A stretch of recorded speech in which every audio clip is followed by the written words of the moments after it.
آپ سندر میں جائیں, سندر اسٹریٹ پاکستان میں ہی ہے نا, ون ونڈو آپریشن ہے وہاں پہ. ہمارے کراچی کے کئی لوگوں نے انڈسٹریز وہاں لگائی, وہ کہتے ہیں ہمیں کہیں جانا نہیں پڑا, ایک جگہ ہم نے اپنے ڈاکومنٹس دیے, وہیں سے ہمیں این او سی مل گئی. ہمارے یہاں آپ 40 ڈپارٹمنٹوں سے این او سی لو, اور پھر این او سی کے ساتھ کیا مسئلے مسائل ہوتے ہیں آپ کو پتہ ہے. گورنمنٹ کی فیس 5,000 روپے ہے, تو ان کو 2 لاکھ روپے اس کے ساتھ وہ چاہیے, اور پھر ٹائم اور یہ وہ, تو یہ چیزیں ساری چیزیں ختم ہونی چاہیے. ابھی ہمارے پاس چیف کمشنر انکم ٹیکس آئے تھے, تو انہوں نے بڑی اچھی نیوز دی کہ سارا سسٹم جو ہے نا وہ اے آئی بیس سسٹم شروع ہو گیا ہے, اور کچھ ابھی شروع ہو رہا ہے. یہ تقریباً 1.5 سال میں مکمل طور پہ آپ کا ایف بی آر جو ہے نا ٹوٹل اس پہ چلا جائے گا, آٹومیشن پہ. کوئی ہیومن بیچ میں ہے ہی نہیں جو آپ کو نوٹس دے, اے آئی آپ کو نوٹس دے گا, آپ کا جواب جائے گا, اس پہ وہی ریکٹیفائی کرے گا کیا کرنا ہے اس کو. تو یہ چیزیں اچھی ہو رہی ہے. یہاں کیوں نہیں ہو سکتا؟ یہاں بھی ہو سکتا ہے یہ چیزیں. یہ ون ونڈو کر کے آپ سارا اے آئی بیس کر دیں, کسی کی انٹریکشن بیچ میں رہے نہیں, آپ نے اپلائی کیا اور آپ کا رائٹ ہے آپ کو این او سی ملنا, وہ این او سی مل جائے, اس کے لیے ٹائم لمٹ ہو, ہر چیز ہو, اور ون ونڈو کر دے. خاص کر کے انڈسٹریز کے لیے ان کو فوری طور پہ کرنا چاہیے, ورنہ یہاں انڈسٹریلائزیشن نہیں ہو سکے گی. دوسری میں ایک ریکویسٹ اور کروں گا سندھ گورنمنٹ سے کہ یہاں انڈسٹریل اسٹیٹ نہیں ہے, ٹھیک ہے نا. کورنگی کے اندر آج کوئی بندہ انڈسٹری لگانا چاہتا ہے تو 40 سے 45 کروڑ روپے کا پلاٹ ہے. اس کے علاوہ وہ کنسٹرکشن کرے گا, مشینری منگائے گا, کس طرح افورڈ کرے گا؟ آپ کا بینک انٹرسٹ اتنا ہائی ہے, انڈسٹری تو نہیں چل سکتی. پنجاب میں ساری فیسلٹیاں ہو رہی ہے, پلاٹ سستا دے رہے ہیں, آپ کو لون دے رہے ہیں, 3-3, 4-4% کے اوپر آپ کو انڈسٹریل لون دے رہے ہیں, جو کہ ہمارے یہاں نہیں ہے. اچھا دیکھیں اکرام صاحب, آپ بھی دیکھتے ہیں, ہم بھی دیکھتے ہیں, سارے ہمارے دوست ہیں, یہ بیوروکریٹس بڑے پڑھے لکھے, سارے اپرائٹ, منسٹر سے ملیں کہ وہ بڑے پڑھے لکھے, بڑے اپرائٹ, بڑے فرینڈلی, بہت اچھے طریقے سے بات, لیکن انفارچونیٹ یہ ہے کہ کام نہیں ہوتا. نہیں ہوتا ہے. ٹھیک سر, وہاں پہ کرپشن اب پتہ نہیں وہ کدھر آ کے رک جاتا ہے. آپ پاکستان کے ایک لیڈنگ بزنس مین ہیں, آپ نے ان چیزوں کو تھورلی دیکھا ہے, حیدرآباد چیمبر سے لے کے, پھر ایف پی سی سی آئی سے لے کے, پھر کورنگی. سلوشن کیا ہے؟ مطلب ہم جس سے بھی ملتے ہیں وہ تو اتنے اچھے لوگ ہیں, بیوروکریٹس اتنے ہائیلی کوالیفائڈ, پڑھے لکھے, باہر سے پڑھے, سارے باہر سے پڑھ کے آئے, لیکن کام نہیں ہوتا. سر پہلے جو یہ سی ایس ایس افسران تھے نا, ان کا ایک کریکٹر ہوتا تھا, ٹھیک ہے نا. یہ ان میں کرپشن میں بالکل انوالو نہیں تھے. جو رینکر لوگ تھے وہ تو تھے, لیکن اب ماحول چینج ہو گیا ہے. تو بس بدقسمتی, انفارچونیٹی کہیں گے اس کو, اور کیا کہیں گے. تو بہرحال دیکھیں, کرپشن تو سب جگہ ہے. میں یہ نہیں کہتا ہوں سندھ میں, پنجاب میں بھی ہے, کے پی کے میں بھی ہے, لیکن ہمارے یہاں زیادہ ہے. تو اس کو تھوڑا سا روکنے کی ضرورت ہے, اور وہ جب ہی رکے گی. آپ دیکھیں, آپ ریونیو کا سارا کام جو ہے کمپیوٹرائز کر دیں, ٹھیک ہے نا. کیئر ٹیکر گورنمنٹ میں جو منسٹر آیا تھا, اس نے میرا خیال ہے 60% تو کر دیا تھا, باقی وہ آج تک نہیں ہو پایا. اب آپ ایک کھاتے کی کاپی لینے جاتے ہیں, وہ پہلے 10,000 20,000 روپے مل جاتی تھی. آج کل وہ کہتے ہیں کہ جی 5 لاکھ روپے چاہیے. بھائی کس بات کے؟ میرا کھاتا ہے, جینون ہے, میں اس کی کاپی لے رہا ہوں.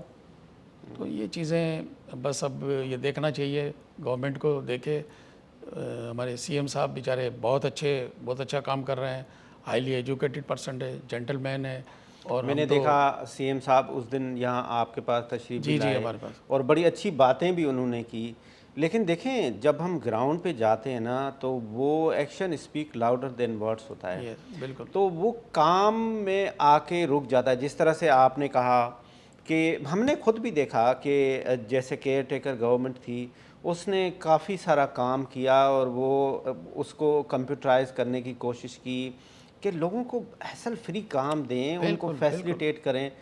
تو وہ جیسے ہی گورنمنٹ نے ٹیک اوور کیا تو وہ آ کے رک گیا. تو اس کا مطلب ہے کہ کوئی مسئلہ تو ہے.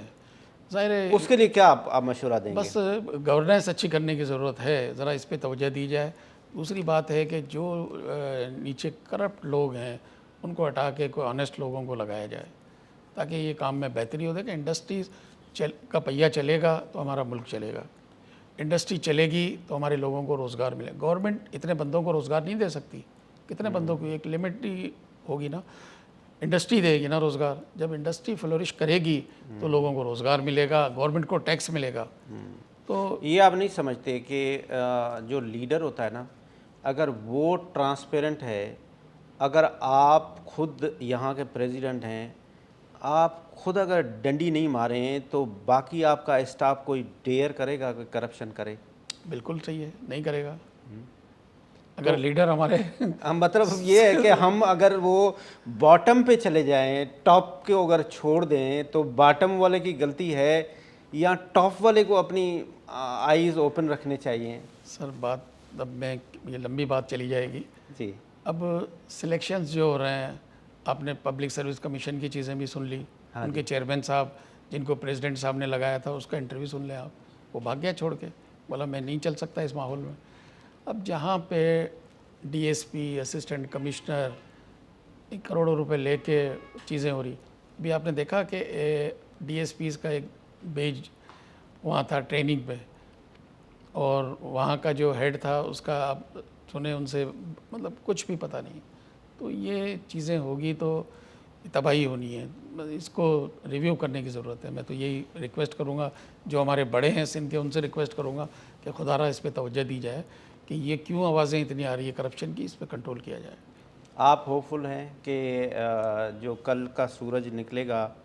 کیونکہ پاکستان میں ٹیلنٹ تو بہت ہے نا، لوگ بھی بہت اچھے ہیں، سارے ہی پڑھے لکھے ہیں، ہائیلی کوالیفائڈ ہیں، تو آپ ہوپفل ہیں؟ مجھے جو اب امید کی کرن جو نظر آئی ہے وہ فیلڈ مارشل صاحب سے آئی ہے. سچی بات میں آپ کو بتاؤں، اور یہ اللہ تعالیٰ کا تحفہ ہے پاکستان کے لیے، اور انشاءاللہ تعالیٰ یہ اس ملک کے لیے بڑے کام کر کے جائے گا. اللہ نے چاہا تو ابھی بھی ہمارا پاکستان کا امیج بہت اوپر ہو گیا ہے، لیکن یہ جو 3 ایٹمی طاقتیں ہیں بڑی جو ہے نا، یہ چوتھی انشاءاللہ بن گئی ہے، اس کی بنیاد رکھ دی گئی ہے.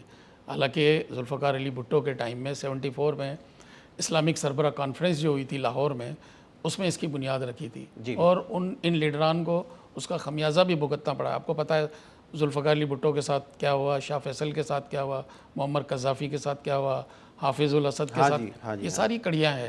تو وہ ان لوگوں نے بنیاد رکھی تھی. آج اس خواب کی تعبیر فیلڈ مارشل صاحب اور پرائم منسٹر پاکستان نے کر دی ہے. انشاءاللہ تعالیٰ یہ بڑا بلاک بننے جا رہا ہے. اور اب جو ہے نا وہ ٹائم چلا گیا کہ رشیا امریکہ کی جو بدماشیاں چلتی تھی اب نہیں چلیں گی انشاءاللہ. بالکل ٹھیک ہے. آپ کا بہت بہت شکریہ محمد اکرام راجپوت صاحب، آپ نے ہمیں ٹائم دیا. ایک چھوٹا سا کمرشل بریک لیتے ہیں اور بریک کے بعد باقی مختلف کورنگی ایسوسی ایشن کے ٹریڈ اینڈ انڈسٹریز کے بزنس مین سے بھی بات کرتے ہیں کہ وہ کیا سوچتے ہیں کہ مارکہ حق کے بعد یہ مارکہ معیشت کو کیسے فتح کیا جائے اور پاکستان کو دنیا کا نمبر 1 کنٹری بنایا جائے. ایک چھوٹا سا کمرشل بریک.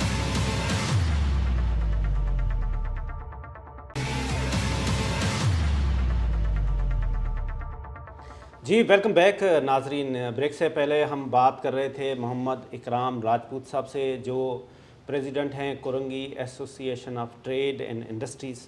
خاص طور پہ ہم بات کر رہے تھے کہ پاکستان کی معیشت کو کیسے بہتر بنایا جا سکے. مارکہ حق میں زبردست پاکستان کی کامیابی کے بعد، اس کے بعد جو پاکستان نے ایک فیسیلیٹیشن کا کردار ادا کیا، خاص طور پہ ایران، اسرائیل اور امریکہ کے جنگ میں پاکستان کی جو امیج بلڈنگ اور جو پرسپشن کریشن جو ورلڈ وائڈ ہوئی، اس کو ٹیکل ڈاؤن کیسے کریں، عام آدمی کو اس کا فائدہ کیسے ہو.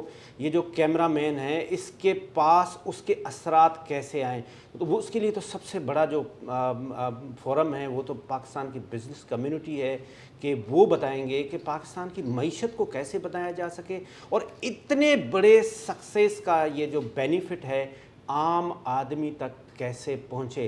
ہمارے ساتھ فہیم خان صاحب ہیں، پاکستان کے لیڈنگ بزنس مین ہیں. سر آپ کا بہت بہت شکریہ، آپ نے ہمیں ٹائم دیا. آپ یہ فرمائیں کہ جس طرح سے ہم نے بات کی اکرام صاحب سے بھی کہ معیشت کو کیسے بہتر بنایا جا سکے. مارکہ حق میں پاکستان کی زبردست وکٹری کے بعد ہم نے دیکھا کہ اب ہم مارکہ معیشت کی طرف جا رہے ہیں. میں بتاؤں تھیپو صاحب، میں بہت پر امید ہوں کہ اس مارکہ حق کے بعد جو دنیا میں ہمارے امپریشن پڑا ہے، بہت پازیٹیو امپریشن پڑا ہے.